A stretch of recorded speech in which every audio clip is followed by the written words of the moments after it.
Գյուրջան Կասկադ 60 ամիս փուլային վճարում բազմաթիվ առավելություններ։ Շնորհակալություն Հայաստանի եւ Արցախի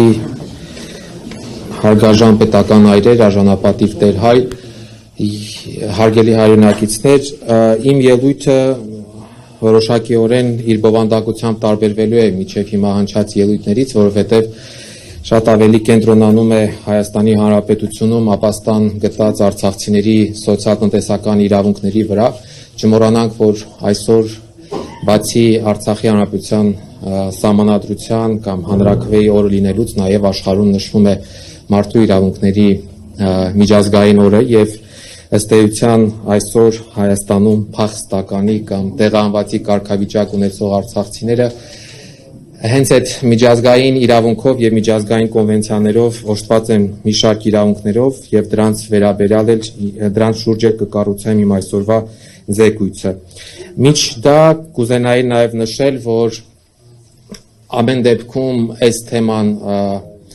մեկուսացված չէ վերադարձի թեմայից, որովհետեւ բոլորս էլ քաջ հասկանում ենք, որ առանց արցախցիների հավաքականության պահպանմանը Հայաստանի Հանրապետությունում վերադարձի մասին խոսակցությունները ժամանակի ընթացքում մարելու են, որովհետև պետք է լինի այն սուբյեկտը, լինեն մարդիկ, ովքեր որ պետք է կրողը լինեն այդ իրավունքի եւ առաջ մղողը։ Հետևաբար մեր բոլորի ջանքերը պետք է ուղղված լինի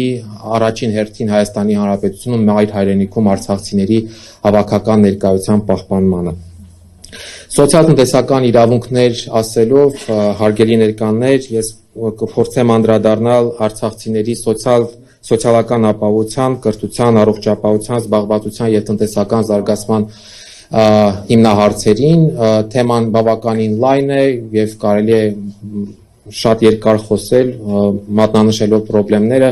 եւ առաջարկելով խնդիրներ, կփորձեմ հնարավորինս սահմանված ժամկետում տրամադրել հնարավորինս բովանդակային բարձրաձայնել բովանդակային հարցեր եւ մատնանշել մեր առաջնահերթությունները։ Երևի թե առաջինը հենց պետք է սկսենք սոցիալական ապահովության բաղադրիչից, որը ամենակարևորներից է մարդկանց կենսագործունեության կամ արժանապատիվ կյանքի ապահովման տեսանկյունից։ Պետք է արձանագրենք, որ եթե տեղանությունից հետո կարճաժամկետ սոցիալական ծրագրերը որոշակի սոցիալ-տնտեսական կայունություն ապահովել են, ապա դրան հաջորդած քայլերը, մասնավորապես աջակցությունների ծավալի եւ շահառուների թվի կրճատումը խորացրել է տեղահանվածների սոցիալական ծանր իրադրությունը։ Այս հարցի շրջանակներում ամենակարևոր խնդրեմը բնակարանային կամ կեցության հարցի հասցեագրումն է։ Գիտեք, որ գոյություն ունի բնակարանային ապահովման պետական աջակցության ծրագիր, որը ցավոք սրտի թեև բազմիցս եւ տարբեր հարթակներում բարձրաձայնել ենք, այդ թվում նաեւ մեր հայրենակիցների հետ ունեցել ենք հանրահավաքներ, իր այսօրվա դրույթներով եւ ձևով իզորու չի համապատասխանում տեղահանվածների բնակարանային կարիքների ապահովմանը։ Մի քանի տվյալներ որոշակի, որպեսզի պատկերը ավելի հասկանալի եւ ընկալելի լինի, թեև որոշակի բարելավումների արդյունքում նկատվել է դիմելիության աճ, այնուամենայնիվ փաստն այն է, որ տեղահանությունից 2 տարի անց այդ ծրագրով բնակարան կարողացել է ձեռք բերել 25000 տեղահանված ընտանիքներից ընդամենը 1500-ը։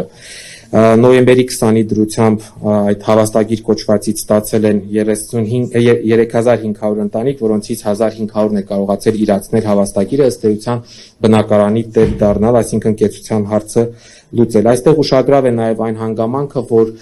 հավաստագիր ստացած եւ իրացրածների միջև եւս բավականին մեծ տարբերություն կա, եւ սա նշանակում է թույլ է տալիս ենթադրելու, որ անգամ հավաստագիր ստանալուց հետո մարդիկ չեն կարողանում դրանք իրացնել եւ վերջնականապես լուծել կեցության հարցը։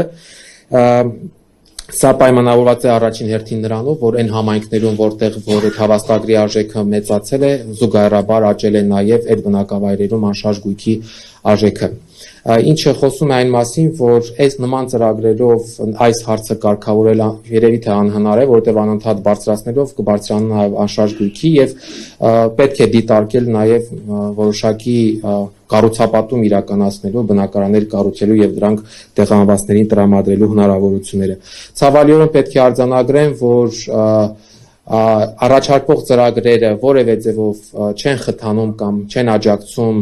արցախցիների հավաքական բնակեցմանը, կոմպակտ բնակեցմանը, մեր այս ուղղությամբ մեր պնդումներին եւ մեր առաջարկներին կառավարության կողմից միշտ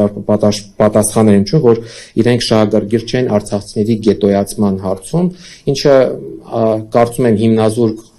պնդում է, որովհետեւ հավաքական բնակվելը որևէ ձևով, հատկապես նույն ազգի ներկայացուցիչների շրջանում ապրելը որևէ ձևով գետոյացման չի կարող հանգեցնել։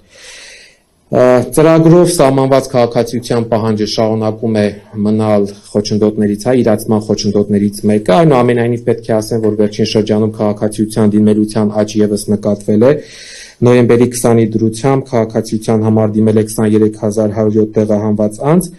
եւ 15500 տեղահանվածներ ստացել են քաղաքացիություն, եւս 7500 անչափահասներ ծնողների քաղաքացի դառնալու հանգամանքով պայմանավորված եւս ձեռք են բերել Հայաստանի Հանրապետության քաղաքացիություն։ Այս հարցում հանդիպող ամենամեծ խնդիրը կորսված փաստաթղթերի վերականգնման հարցն է եւ վերջին շրջանում նաեւ ներկայացուցչությունում գործող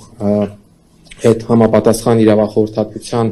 հնարավորությունը շուրջ արդեն 200-ից ավելի անձանց հնարավորություն է տվել ստանալ այդ աջակցությունը նաև ներկայացուցչության միջոցով իրենց փաստաթղթերը վերականգնելու համար։ Բնակարանային ապահովման պետական աջակցության ծրագրի ամենամեծ թերություններից մեկը նաև փոքր կազմով ընտանիքների շահերի եւ նրանց համար կեցության հարցի կարգավորման անտեսումն է, որովհետեւ առաջարկվող ծրագրով որևէ ձևով հնարավոր չէ, որ տված գումարի ծավալով 1-ից 3 հոգանոց ընտանիքները կարողանան բնակարանի տեր դառնալ կամ որևէ ձևով լուծեն իրենց կեցության հարցը։ Այս հարցի հրատապության ընկալում կա նաև համապատասխան լիազոր մարմնի կողմից, կոնկրետ աշխատանքի եւ սոցիալական հարցերի նախարարության կողմից, բայց մինչ այժմ հստակ լուծում հարցին չի առաջարկվել, անընդհատ ինչ որ առաջարկներ են հնչում սոցիալական բնակարանների ձևով եւ այլ, բայց գետնի վրա լուծումները բացակայում են։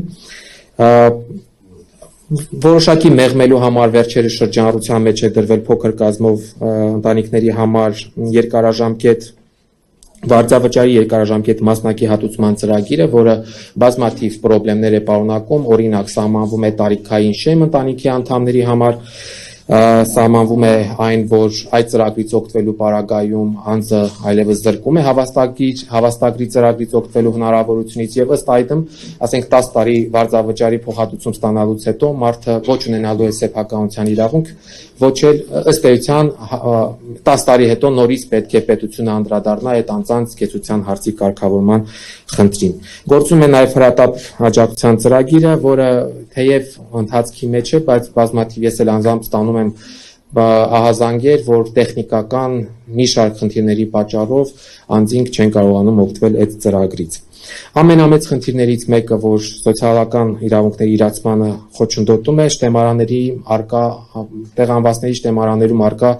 անճշտություններն են։ Փաստորեն պետք է արձանագրենք, որ տեղահանությունից 2 եւ ավել տարի անց դեռևս այդ շտեմարանները շտկված չեն, բազմաթիվ անձինք ուղղակի դուրս են մնացած այդ շտեմարաններից եւ չեն կարողանում իրացնել իրենց իրավունքները, թեև ձևավորվել է սոցիալնախարարությունում հատուկ հանձնաժողով այս մասով, բայց պարբերաբար ստանում ենք ահազանգեր, որ հանձնաժողովը պահանջում է այնպիսի փաստաթղթեր, որոնք տեղահանվածները օբյեկտիվորեն, այսինքն բազաների բացակայության պատճառով չեն կարողանում տրամադրել հանձնաժողովին։ Հետևաբար այս հարցը եւս հետագայում պետք է մշտապես ուշադրության կենտրոնում պահել։